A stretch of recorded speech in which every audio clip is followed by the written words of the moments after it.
નમસ્કાર, હું છું રાહુલ વેગડા. આપનું સ્વાગત કરું છું એશિયાના સૌથી જૂના અખબાર મુંબઈ સમાચારના ડિજિટલ પ્લેટફોર્મ પર. ચાલો જોઈએ આજની મુખ્ય હેડલાઇન્સ. વડાપ્રધાન નરેન્દ્ર મોદી આજે ગુયાનાની મુલાકાતે 56 વર્ષમાં ગુયાનાની મુલાકાત લેનાર પ્રથમ ભારતીય વડાપ્રધાન નરેન્દ્ર મોદી. કેન્દ્રીય ગૃહમંત્રી અમિત શાહ ગાંધીનગરની મુલાકાતે.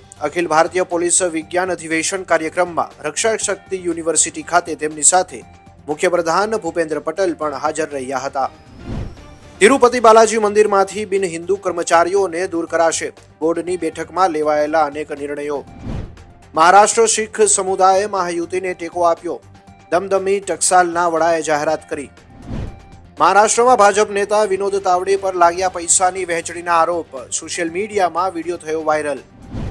ઠંડીને લઈને અંબાલાલ પટેલે કરી આગાહી. આગામી 48 કલાકમાં ગુજરાત રાજ્યમાં ઠંડીનો ચમકારો વર્તાશે. 21 થી 23 નવેમ્બર સુધીમાં ઠંડીનું જોર વધવાની સંભાવના. અમદાવાદ ખ્યાતિ હોસ્પિટલ મામલે પોલીસે મોટી કાર્યવાહી કરી. 2 થી 3 આરોપીઓ અંગે જાહેર થઈ શકે છે લુકઆઉટ નોટિસ. હાલમાં 5 લોકો સામે નોંધાઈ છે ફરિયાદ. અમદાવાદની ખ્યાતિ હોસ્પિટલના કાંડ બાદ રાજ્ય સરકાર એક્શન મોડમાં. અમદાવાદની 3, સુરત, વડોદરા, રાજકોટની એક હોસ્પિટલ સસ્પેન્ડ. મુનમુન સેનના પતિ ભરતદેવ વર્માનું કોલકાતામાં નિધન.